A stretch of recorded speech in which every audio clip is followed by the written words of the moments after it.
Speaking at the recent launch of the Berbice Exposition and Trade Fair, Minister of Finance Honorable Dr. Ashni Singh outlined several initiatives that the People's Progressive Party Civic PPPC government plans to implement during its term in office. He highlighted a significant upcoming project, the construction of a new 4-lane bridge across the Berbice River, which will replace the existing 2-lane Berbice River Bridge. This new bridge is expected to relieve the current constraints on the weight and volume of cargo that can cross the river daily. Region 6 will also see major industrial development initiatives. On August 1st, 2025, President Finale announced the removal of tolls for crossing the Berbice River as well as tolls on the Demerara and Linden bridges. And I want to emphasize that such a bridge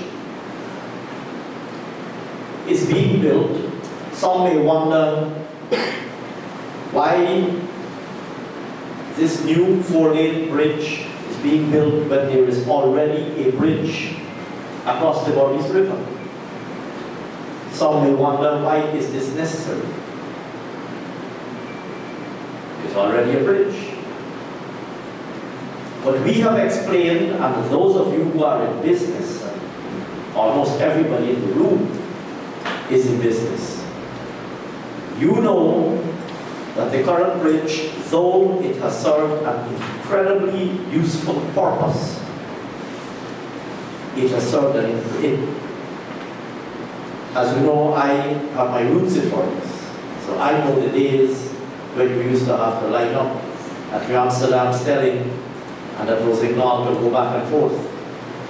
And I know how many hours and days and nights were spent and lost. So of course the current Berbice River Bridge has served an incredibly valuable purpose. But of course it was built in another period when we faced constraints that necessitated the size and specifications of the bridge to be limited. As a result of which you are well aware, those of you who are in business, you know that there are weight restrictions on what can be brought across the bridge. And so heavy goods beyond a certain weight can be brought across the bridge and therefore have to be brought by barge into the Berbice River. You know, for example, that heavy construction material, sand and stone, etc.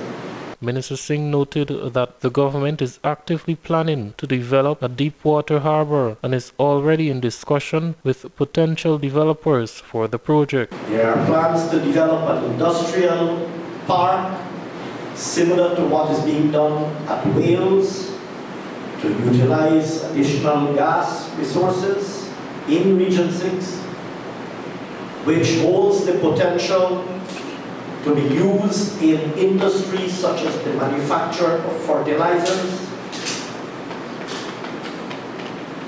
for agriculture, and also even potentially the production of additional electricity for the processing of our bauxite resources right here in Region 6.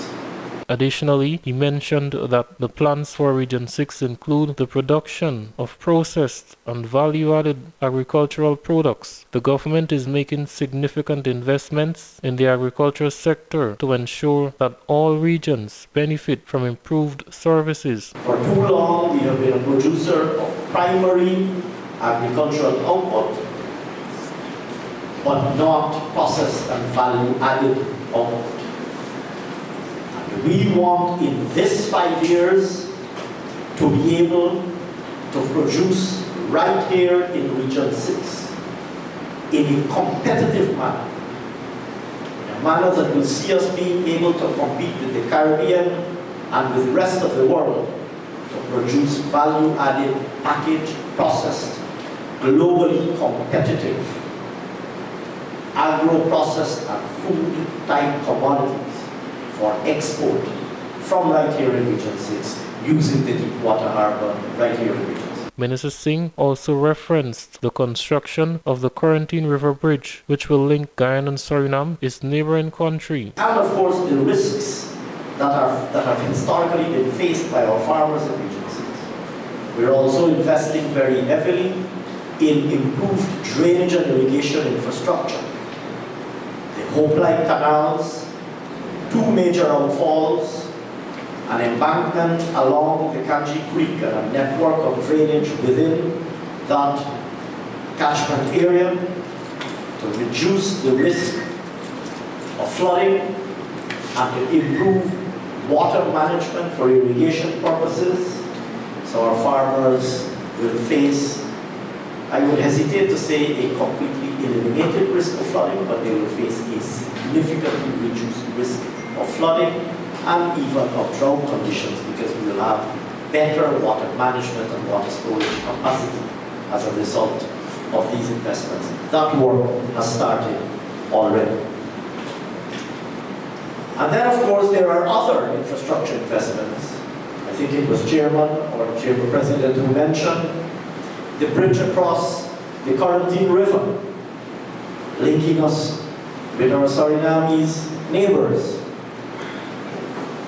Mere days after President Ali came into office, he met with the Surinamese foreign minister, perhaps mere hours after he was inaugurated. He met with the foreign minister of Suriname, and he immediately arranged a meeting with the president of Suriname, and he has already had that meeting with the president of Suriname to advance that agenda, because we plan to work with our Surinamese counterparts to realize the bridge across the Quarantine River. Here again, you can imagine the vast possibilities that will be opened. Those who are producing in Guyana will be able to sell their produce in Suriname. Those who are purchasing inputs will be able to purchase their inputs at the most competitive place, wherever they may be, because Berbice will be linked by road, overland, to Suriname in the east, Region 5, Region 4, and onwards, through Region 9, through Region 10 and Region 9,